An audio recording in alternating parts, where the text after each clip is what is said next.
Thanks everybody for joining us today. I am so excited to talk to Marion, whose work I'm sure you guys know stands out among so many different kind of performances.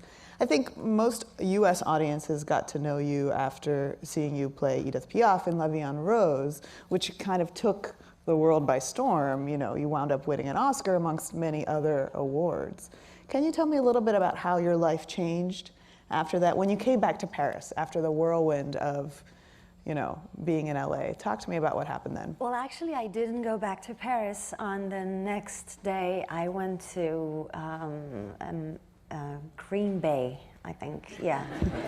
The very glamorous Green Bay, Wisconsin, yeah. No, because I had been cast by Michael Mann, and I was supposed to start working on my accent and on preparing the movie. So he sent me right away to Green Bay. Literally the morning after the Oscars, no downtime. You're like, no, that was you took off your gown, you put the statuette somewhere in the mantle in the hotel, and the next day you're flying off to Green Bay. Yeah. And but that was amazing. I met amazing people, the Menominees, this Indian tribe. And yeah, I jumped right away into the work, but then it took me, I stayed 4 or 5 more months.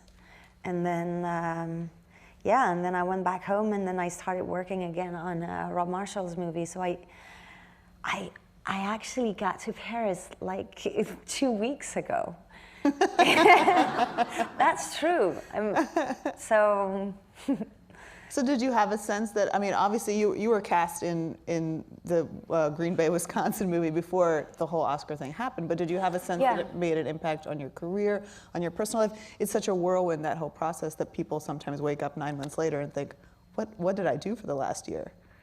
Well, yeah, no, of course it's changed a lot. First of all, I was doing movies in France and not in the US, and so because of the movie, I started to have offers like Michael Mann and Rob Marshall, and so I started to travel a lot, and I started to work a lot too, and then of course because you meet so many people, so many interesting people, because of all the experiences I had, it changes who you are, because you got to learn a lot of things, meet a lot of people, share, you know, it's like the evolution of a person, you know, but I got to see so many things and met so many amazing people that yeah, for sure it changed me too. Well, film production in France is a totally different animal or in Europe in general, because a lot of times you have state funding, government funding, than the way it is here. And you're probably working in some bigger budget movies now that in Hollywood. Tell me a little bit about how that impacts your role as an actor. Well, I mean, a big or a small project is never impacts my commitment to a character. So no, there is no difference, and also because the big movies I worked on here are directed by people like Chris Nolan, for example, who is a true artist, who has like kind of an independent spirit. He writes his scripts, Batman included, so it's really artistic. Like, I don't think I would be able to do like a big studio movie with a director who wouldn't need to tell the story, you know, like 100% with all his cells, you know. Yeah, so all the experiences that I had, big or small movies, were very different, one from another, and but the commitment is the same. Yeah, Christopher Nolan is really, he's an auteur almost in the European tradition. So you worked with him a couple of times. He has this reputation of being like a fiercely smart guy, an exacting kind of filmmaker. Yeah. When you walk into a room with him, are you nervous? Were you nervous the first time? The first time I met him, yeah, I was kind of nervous, you know. But then we had an amazing conversation about dreams, and we talked about dreams for an hour, and it was so interesting. And what does Christopher Nolan dream about? I guess we all know. Well, he didn't tell me about his dreams, but just the process of dreaming. But yeah, it must be pretty intense. And then by the time you worked with him again on Batman, did you feel like you had a comfortable relationship with him? Well, yeah, of course we know each other, and I know how he works, and I love the way he works. But when I start a new project, I'm always very nervous, and because I never know if I'm, you know, if I'm gonna fail or if I'm gonna be okay, or you know. A lot of actors talk about that feeling, though, as driving them, that sort of sense of that fear, that challenge, that they need that as performers. Do you have that sense? Yeah, I think, yeah. I'm not looking for comfort. I'm looking for an experience. I'm looking for to explore more of the human soul, and in order to, you know, to try to be this soul. And sometimes, no, you never know if you're gonna, you know, be authentic. Do you not watch your movies after you? Oh yeah, I do. You do? Yeah, I'm curious, and sometimes I see things that are really bad, and that I know that I will never do the same way, you know, again. So I watched the movie for the first time, and it's horrible. Even a good movie, and then because I cannot watch it, I mean, I'm nervous, because when it's there, well, there's nothing to do to change it. So, and then I watch it. If I think the movie might be good, if it's not, I won't watch it again. But if it seems to be good, then I will watch it a second time to actually see the movie. And who do you trust to tell you this is going to be a good movie? You know, do you watch a movie with someone else in the room and they say, no, you're doing okay here? What do you mean, after I saw the movie? Yeah, once you're screening it. Who's your brain trust? Who do you trust to say you did okay in this performance? Oh, myself. Yeah. I'm the hardest person with myself. So that's how because I know when it's bad. And most of the rest of the world probably does not think it's bad. yeah, but you know, you have to be hard with yourself, because otherwise you just, you know, you have to do your best and better than your best. Well, you grew up with a performing family. Your parents were directors and actors. Tell me what they taught you about being a creative person and a performer. Well, when I was a kid, they really opened the door of our imagination by everything that was artistic and creative.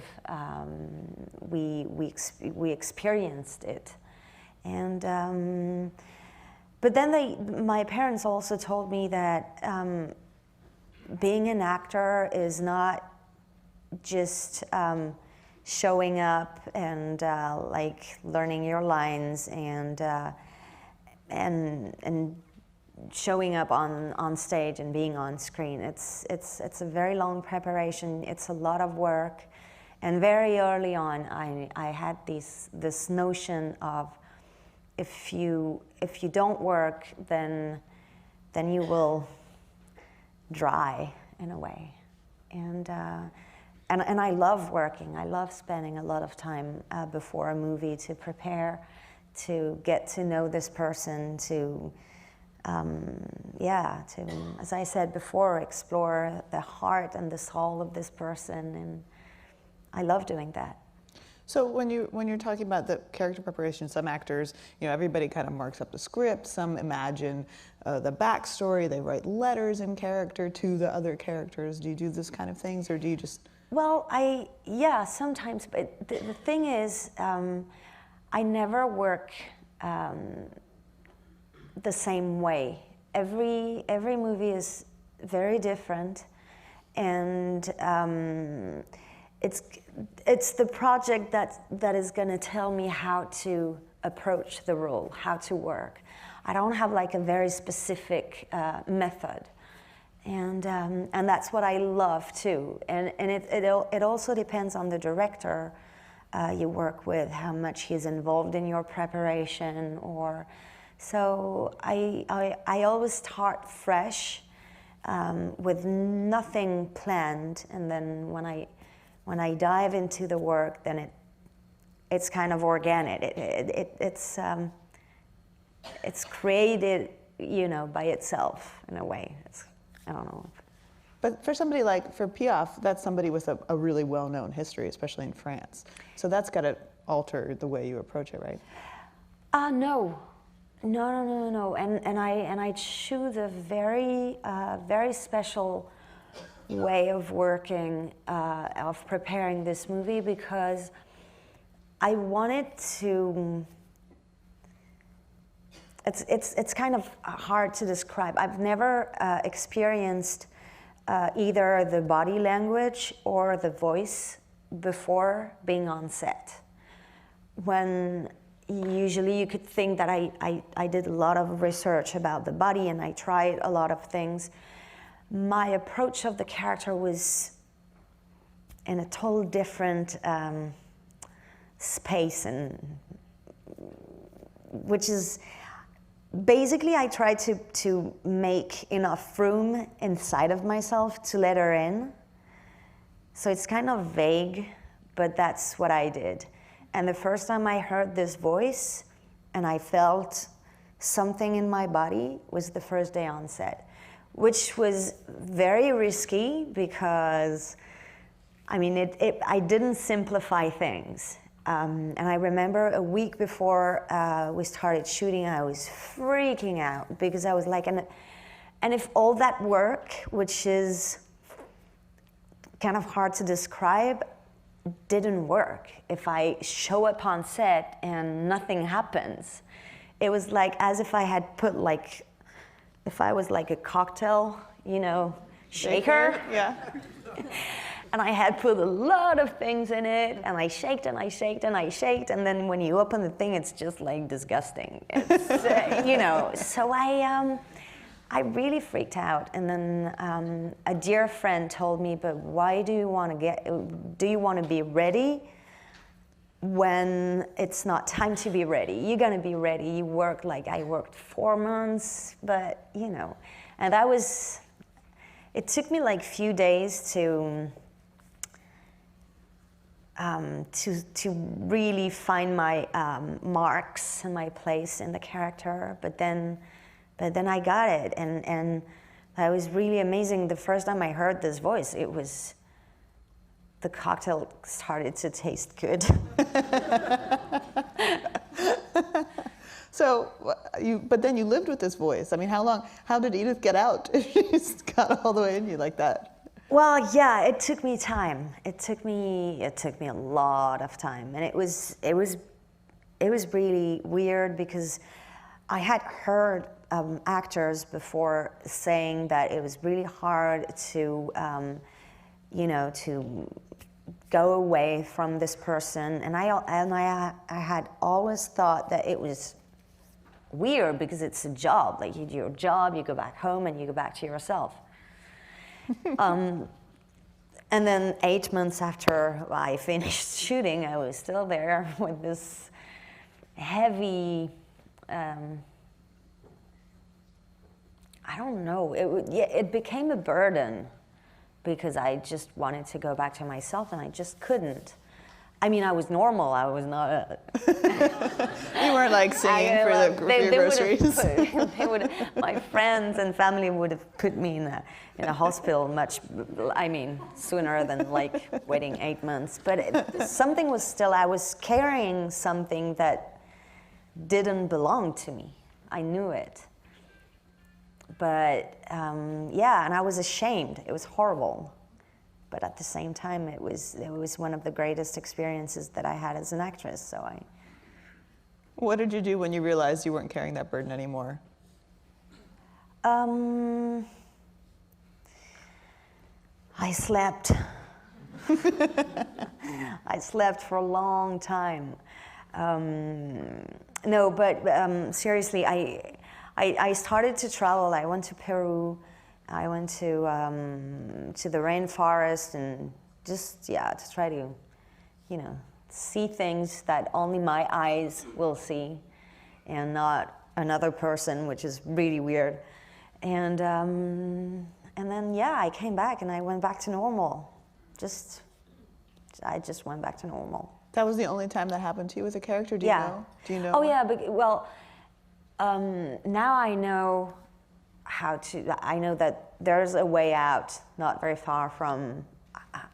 I mean, I want to dive the deepest I can into a character, but now I know, even if I know that I can go 100% deep, still knowing that there's a way out, not very far. Right. That doesn't make any sense, right? I was gonna go with a way out of what? Well, a lot of actors talk about having an acting coach to sort of help them get in character, but I know that there are actors who have an acting coach to help them get out of it if it's a really emotionally that resonant. would be so weird. Like an exorcist or something? I don't know. I don't think that's the term they prefer, but... No, but it was an experience too. I mean, everything is good too. You learn from everything, so. Do you know when a role is going to affect you like that now?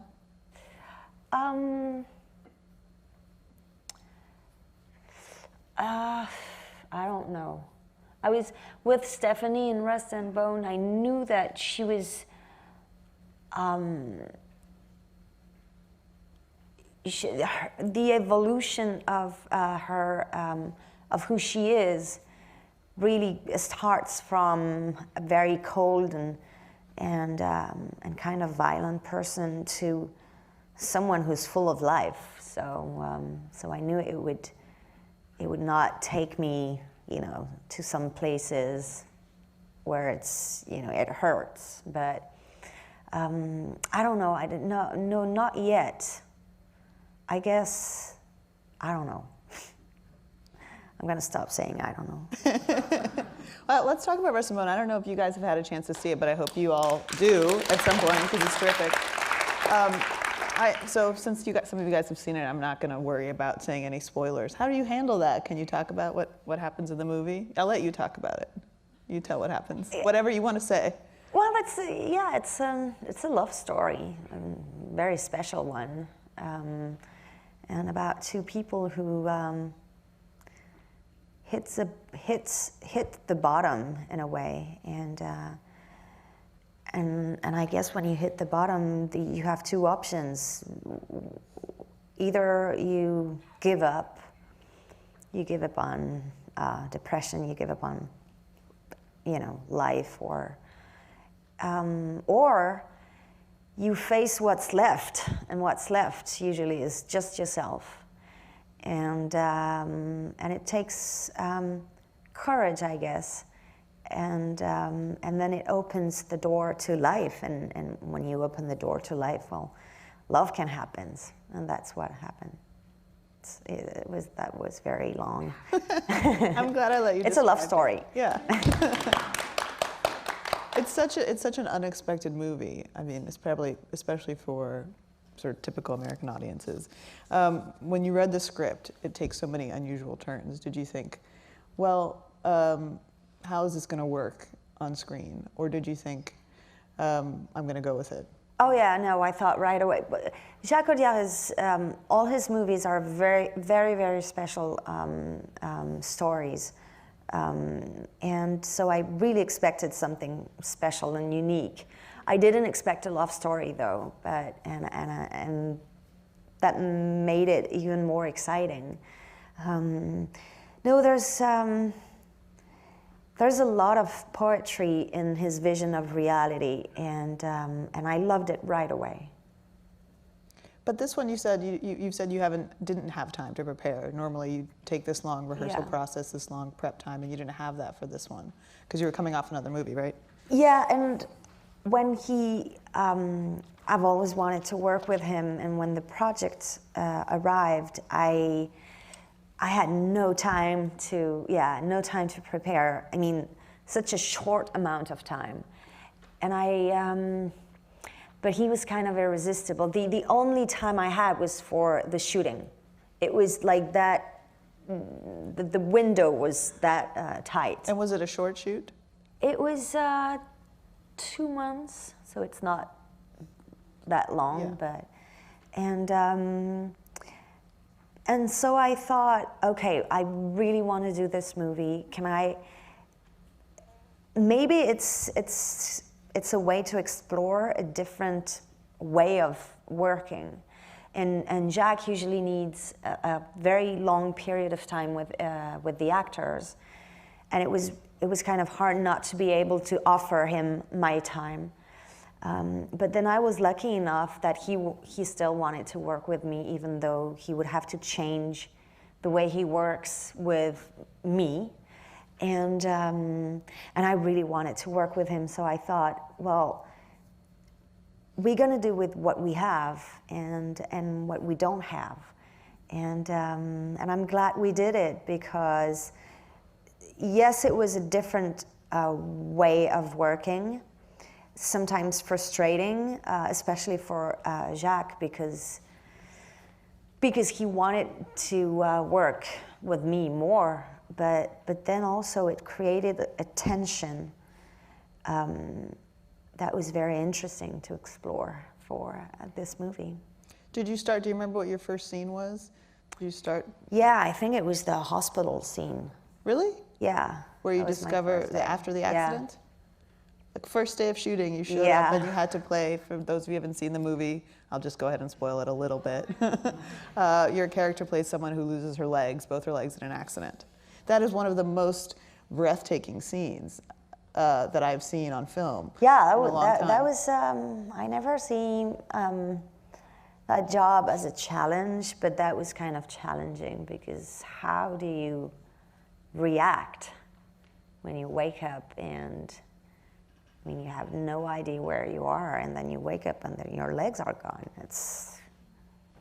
So we tried many versions to find the authenticity of this moment, but that was, there must be like 1,000 versions of, and that was, then suddenly step by step exploring different ways, you find what is authentic. After a day like that, do you just go back to your trailer and collapse? I mean, that has got to be one of the most emotionally draining things. Yeah. Those are very intense days, very deep emotions, and so you go back and you sleep. I've read that you didn't talk to anybody really who are amputees. You thought maybe it's better for the character to discover it as you're discovering it as a performer. I just didn't feel the need. I started to watch videos of amputated people to see how they move, and then I thought, I don't need that. I don't need to know. Let's experience it with the character, because it's just happened in her life, so she doesn't really know either how it's going to work. Well, the other thing one of the other things that's really unusual about this movie, people say the sort of old adages don't work with animals or kids, and you've got both in this movie. Yeah. And well, but I couldn't give fish to Armand, the little kid, for him to do what we wanted him to do. He wasn't as well trained. But working with a whale as an actor has got to be a pretty out there experience. And you actually ended up improvising some of your movements, right, with him? Yeah. Was the whale a him? Can I say that? She was the first whale was with a she, and the glass scene, it was a he, because the she got mad at me, so we gotta, yeah. Backstory, gossip with the whale, guys. No, working with the whales, I for this preparation, I really had a very short time. I had 5 days, and it was right before we started shooting.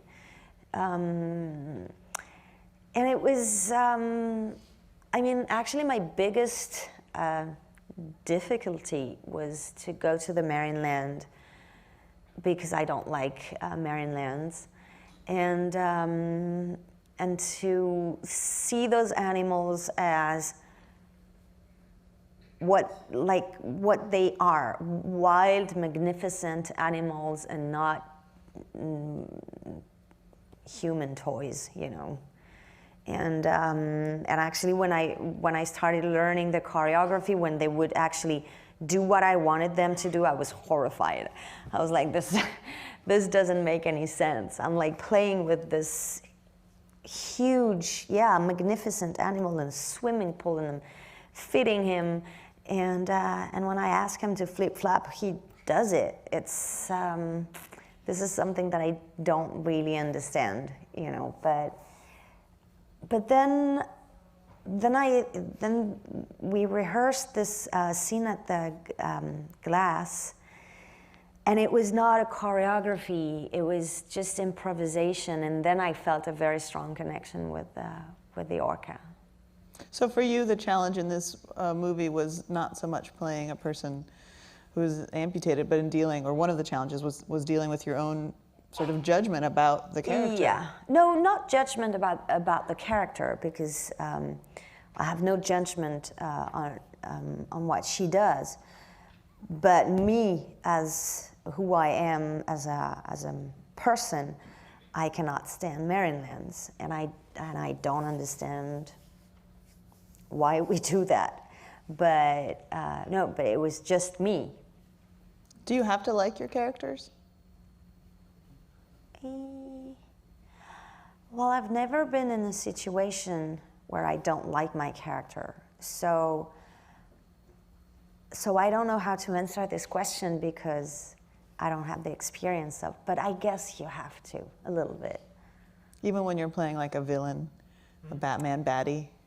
Yeah, yeah, because there are some, you know, you find reasons for the behavior of someone. There's always a reason. I mean, I don't think we come to the world mean or angry. You know, life brings you things that turns you into someone good, or someone who's lost it, or, you know. So did you have training growing up, aside from, you know, what you picked up from your family? Did you have sort of proper theater training? Yeah, I did. Mime stuff? No, Can you mime? Are you going to mime for us later? Not to put you on the spot. I did it on American TV. I cannot believe I did that. I ate a fake apple, seated on nothing. Well, so you have to top that now. No, thank you.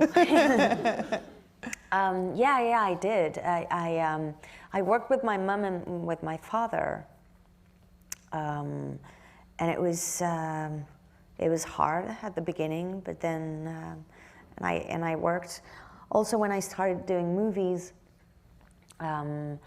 I used to work with this amazing coach. I worked with him on 2 movies, 2 of my first movies, and when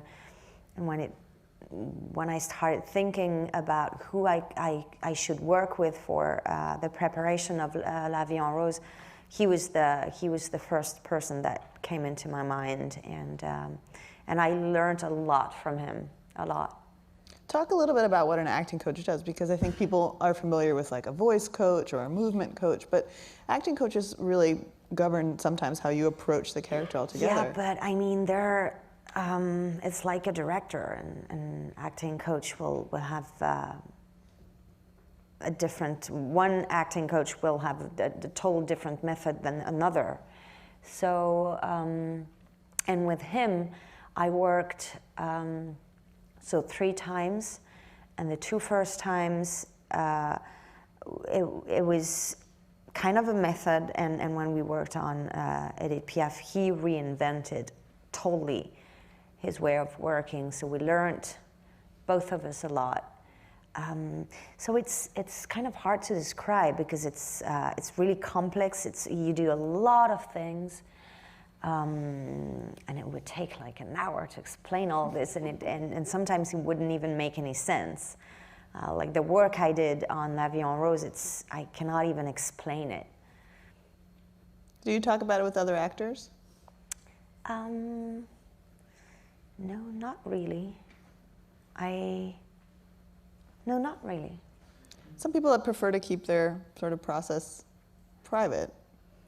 Well, I'm not. I mean, I could totally share with another actor the way I worked, but I never. I think I explained to some friends how I worked with my coach for La Vie en Rose, but it's for someone who's not an actor, he would be like, yeah, we did very weird things, like. Right, I have a friend who's an actor who tells me sometimes about trying to dream in character and things like that, where you think, well, how is that even possible? Well, how is that even I don't possible? know. I was hoping you were going to tell me. No, I've never experienced that, but I mean, I will. Yeah. Sounds amazing. Tell me a little bit about how you choose your roles, because it's such a broad range. I know you're attracted to directors and scripts, but you've got to like the character a little bit, be challenged by it. Yeah, well, it's very simple. I read a story and I suddenly get obsessed with it, and I feel the huge need to be with to be part of this story, and that's it. Yeah, I have to fall in love with a character, of course, but sometimes, I don't know, maybe one day it'll be interesting to read something that I love and I hate the character and I still want to do it. You know, but it's very simple. It's organic. I read something, I love it, and I feel that I belong to the story, and that the story already belongs to me, and that's how it happens. Have you had those instances where you thought, well, maybe, and then you meet the director and you think, okay, I'm definitely going to do this?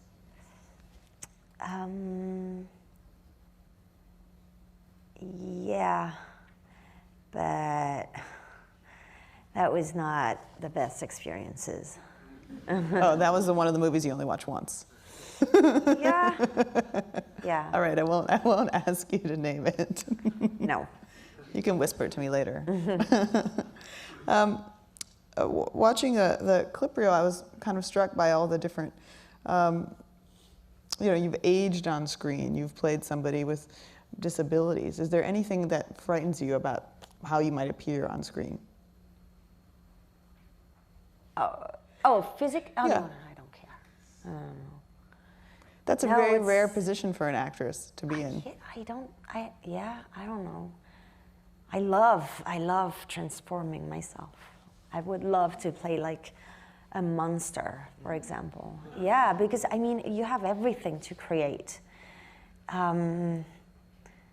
Something that doesn't exist on Earth must be so interesting, so complex to create. I would love to do that. But yeah, no, when I love a character, you give everything, you have. So alien movies, totally up your alley. Playing alien. Yeah. Yeah. What kind of movies do you like to watch? Wow. I love to watch a lot of movies. I love comedies. I love French cinema. I love almost everything. Is it easier for you to act in French? It's different. It's of course I don't have to be so focused. I mean, one part of my brain can be on vacation when I do a French movie. But I love working in English movies because I love the language and yeah. Did you grow up speaking English? Not really. I had English lessons with very French teachers who was talking like that. The road is straight. So that was, yeah. And but I've always loved English language. So when you were first crossing over and making movies in America and even in Britain, were you nervous about having an accent? Was that a thing that you thought about? Well, the first time I went, I came to the U.S. and was part of an American movie was with Tim Burton, and I played a French, so I was not nervous. But when Michael Mann offered me the role in Public Enemies of Billy Frechette, she has French blood, but she's not supposed to have an accent, and because she was a real person. And I worked a lot, and I was more than nervous every day on set because every letter was important. And I had to learn again how to speak, and that was the most challenging role I've ever had. Really? Yeah. From just the sonic reasons. Yeah, because I wanted it to be perfect and I knew it was impossible, and that was really frustrating. Even though we know in the movie that she says that she's French, so for the audience it's, it sells it. But for me, not being able to, and knowing that there was no way perfection would be part of that project, it was really frustrating. And Michael Mann had to stop me. He had to be like, okay, well, forget about the accent, because I was, But yeah, he made me work a lot, and I really wanted to. Yeah, I really wanted it to be perfect, but then he didn't care about perfection anymore. He wanted me to act, and that was what he wanted. But it's really impressive that Michael Mann said you were doing too much, because he's another exacting director. Yeah. Did you? Well, I was doing too much, but I would never have the perfect American Midwestern accent. So he told me, give up. I mean, I didn't even, I didn't, choose you only because I thought you could have an American accent. Well, relax. Did you stay trying to speak like a Midwesterner when you were offset? Were you going? Yeah. I was with people from Chicago. You're doing it now. Yeah, there are some words like my dear friend from Chicago. She has a very, very strong accent, and I started to soften my A because I was like, I'm from France, and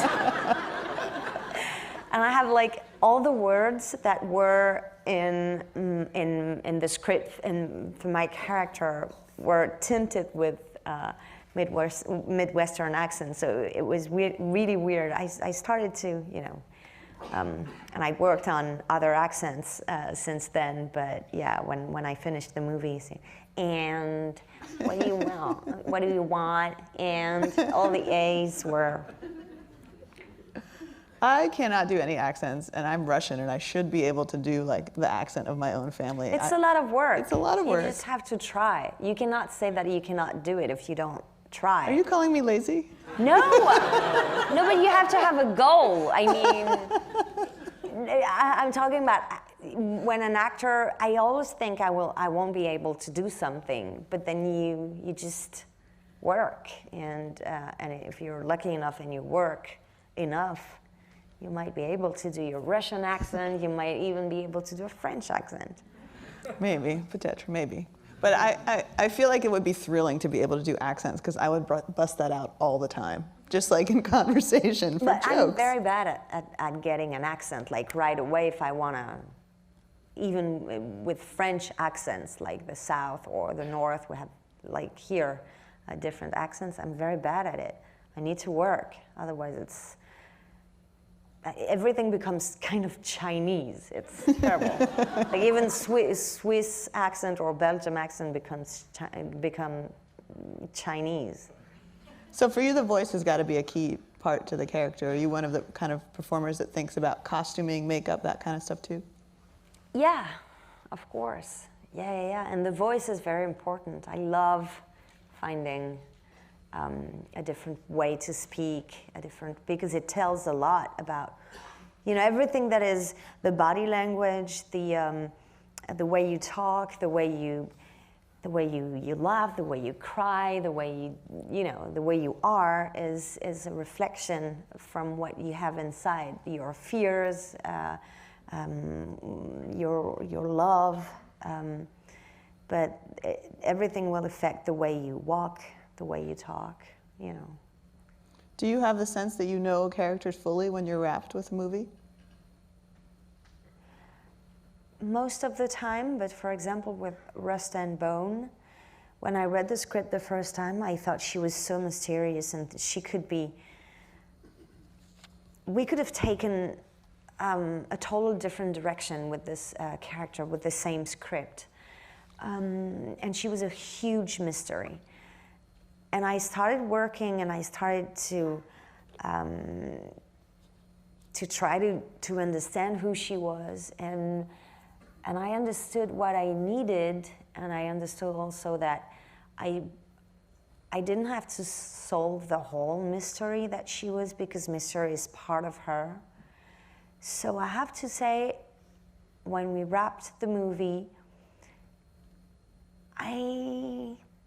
she was still a mystery to me, part of a mystery. But that's who she is, so. And there's a theory that some filmmakers have that it's better when a performer leaves the audience questioning. There's a sort of give and take that happens between the person in the theater and the person on screen, where you're wondering about the character, and that's what makes a sort of piece of acting spark come to life. Yeah, but sometimes you have a few information about the character in the movie, but the actor will fill out the blanks, and most of the time that's what I do. If I have a lot of information on some characters that are not in the movie, and nobody, not even the director, has a clue of what I've created to build this person. But in that case, I left some blanks, and that was okay. Do you keep that stuff? Like, do you make notes, and what do you do with them afterwards? Yeah, I keep them. Just keep them in a box. That's like a library thing. You're gonna have the Marion Cotillard Performing Arts Library in the future. Yeah, well, I'm sure there are some scary things in there. Do you feel like you're playing the roles that you want to be playing? Are there parts that you see other actors, other parts that you think, oh, I wish I could have gotten that? Yeah, sometimes I see a movie and I would love to have that kind of role, but I'm very, very happy with what I have,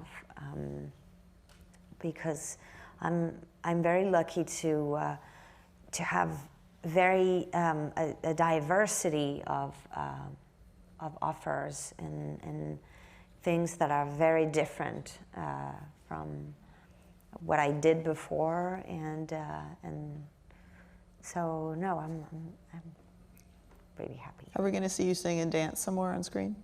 I would love to. I would love to. I loved doing a musical. That was one of my dreams, and that was really amazing. But I have a lot of work with dancing. Geez, it's hard. I thought I had. I mean, I have a good sense of rhythm, and I'm not like a hammer, you know. But it's really, really demanding. I mean, everything counts. It was hard. The production numbers are much more involved when they're being shot from like 30 different camera angles. Yeah, but not, even if you don't shoot, even if it was for theater, I mean, dancing it demands a lot of work. Yeah, that's true. I did some dancing recently, and there's a DVD that exists that no one should ever see. Actually, I think I have danced on camera. Sorry, guys, that was a bad call. I think it was at the premiere of 9. Oh, wow. With your choreographer. But it must have been fun, too. It must have been sort of a release to be physical like that. Yeah, well, especially that it was to play and dance at the same time. The energy is... singing is the same. It gets very emotional, and with the dancing, and when I did 9, my dancing moment is really like really intense because of what she feels, and that was really interesting to be able to express a character's emotion with the body into the dancing. I mean, it's the rules of dancing. It was very, very interesting.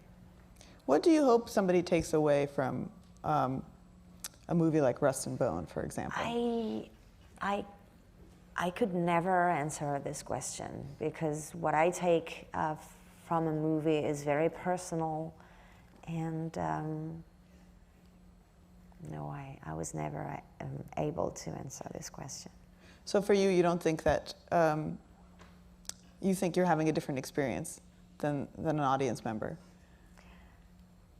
You mean watching a movie or this movie? That movie, yeah.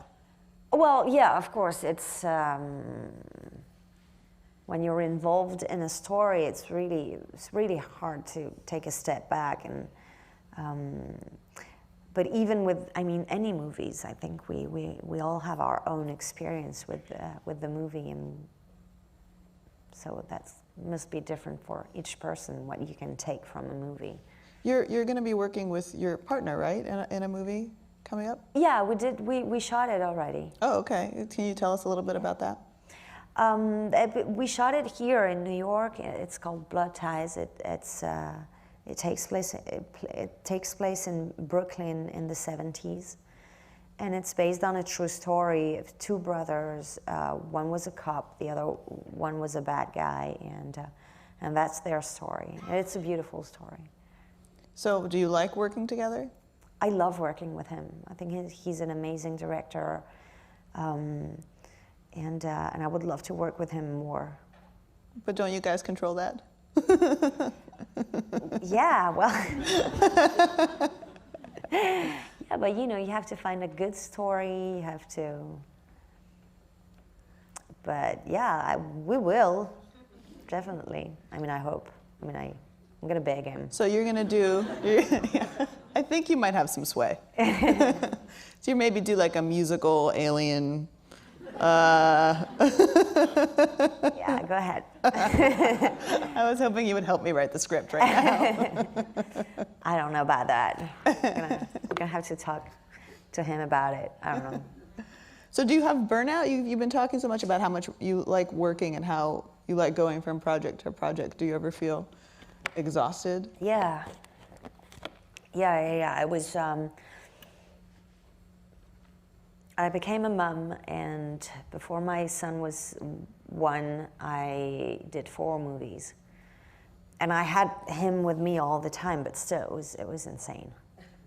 So, so I decided to take like a big break, and I'm actually in the middle of my big break right now. How's it going? This is what you're doing on your big break? It doesn't seem fair. No, but I don't have any projects. I mean, I have one, but for next summer, and it's kind of and the script is not even written, so it's kind of. It was important for me not to think about anyone else than just my family and the people who exists, you know, around me, and that was very important for me too. And also that creates something that is very exciting, because usually when I would do a movie and I would know what my next movie would be. And the fact that I'm starting reading again now, and when I open a script, it's exciting to think maybe that's the one, you know, maybe that's what I'm gonna be next. Do you think motherhood changed you as an actor? Excuse me? Do you think motherhood changed you as an actor? I don't know yet. Yeah, you can report back when he goes to kindergarten, maybe. Well, the only thing is that, yeah, it's going to change when I won't be able to move like I do now. Is there anything that you're looking for? You having been through this Oscar process, the award season process, you know, Rust and Bone is a serious film. It's an incredible performance, and it's going to be part of the conversation. I've been asking people this season if they have, you know, what they remember from being part of the Oscar season. So what do you remember? Do you remember, like, you know, those M&Ms with your face on them, or, you know, the weird gifts that you get? No. You didn't? Oh yeah, I did. See? I told you. Yeah. I remember. Oh my God, yeah, I totally did. Yeah, well, no, it was an amazing journey, and it was to be able to share this movie that I was so proud of outside of my country was something that I really, really enjoyed, and that's the most important, is to share a movie. So you didn't keep the M&Ms with your face on them? No. No, I wonder where they are. Maybe you'll get a chance to get a second set. I think you probably will. I think that's about all the time that we have for today. Thank you guys all so much for coming. Appreciate it. Thank you very much.